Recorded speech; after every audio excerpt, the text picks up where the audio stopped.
ইমাম ইবনুল কাইয়্যিম রাহিমাহুল্লাহ আল জাওজি তিনি বলছেন, ইসলামের একজন নক্ষত্র যেই ব্যক্তি নিজের মূল্যবান আয়ুর সময়গুলোকে পর সমালোচনা, গীবত আর এটা সেটাতে ব্যয় করে, আল্লাহর ইবাদতে ব্যয় করতে পারে না, মূলত এরা নিজে গাছ লাগালো আর অন্যকে ফসল খেতে দিল। বলি নাউযুবিল্লাহি মিন যালিক। সম্মানিত উপস্থিতি ভাই এবং বন্ধুগণ, মানুষ হিসাবে মানুষের ভুল ত্রুটি থাকবে। আজকের নামাজি লোকের, আলেম সমাজের সাধারণ মানুষ যেই পরিমাণে ভুল খোঁজাখুঁজি করে, যেই পরিমাণে তাদের সমালোচনা করে, আলেমদের মূল্যায়ন করে না, এর দ্বারা বোঝা যায় আজকে আমাদের সমাজ কতটা অধপতনের অধতলে তলিয়ে গেছে। আজকে আলেমরাও হয়েছে এক শ্রেণীর আলেম নামের জাহেলরা, এরা আজকে সমাজের গোলাম, কেউ মসজিদ মাদ্রাসা কমিটির গোলাম, কেউ গ্রাম্য সর্দার মোড়লের গোলাম হয়েছে বলে এরা আল্লাহর একত্ববাদ, তাওহীদের জ্ঞান, রিসালাতের জ্ঞান পরিপূর্ণভাবে সমাজে হুঙ্কার ছেড়ে বলতে পারে না। আমি বিগত 14 বছর যাবৎ কোনো বেনামাজির জানাজা পড়ি না, আমি বিগত 14 বছর যাবৎ কোনো বেনামাজির বিবাহ করাই না, কই আমার তো জীবন চলেই যায়। তাহলে এই ধরনের যদি আলেম থাকে তাহলে অবশ্যই সমাজ পরিবর্তন হবে। কিন্তু আলেম নামের ডিগ্রি প্রাপ্ত জাহেলরাই তো সমাজে বিক্রি হয়ে যায়, সমাজের গোলাম এবং ভাঁড় হয়ে যায়।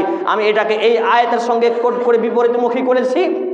আল্লাহ তাআলা বলছেন সূরা আয-যারিয়াত 11 নম্বর সূরা 56 নম্বর আয়াত 27তম পারা 523 নম্বর পৃষ্ঠা, আল্লাহ রাব্বুল আলামিন বলছেন, ওমা খালাকতুল জিন্না ওয়াল ইনসা ইল্লা লিয়াবুদুন, আমি মানুষ আর জিন জাতিকে কেবলমাত্র একটি মাত্র লক্ষ্য এবং উদ্দেশ্যে সৃষ্টি করেছি, সেটা হচ্ছে ইল্লা লিয়াবুদুন, তারা একমাত্র আল্লাহর, আল্লাহ বলছেন আমার বান্দেগী দাসত্ব গোলামি করবে।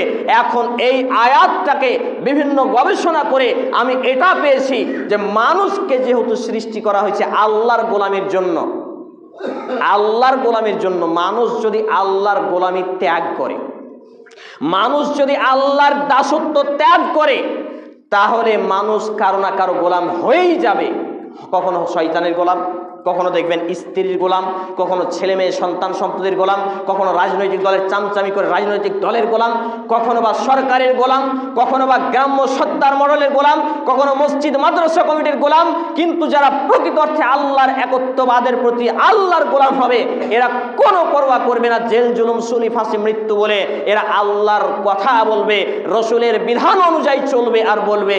কিন্তু যারা আল্লাহর গোলামি ছাড়বে তারা কারো না কারো গোলাম হয়েই গেছে, আর এটাই বাস্তব কথা।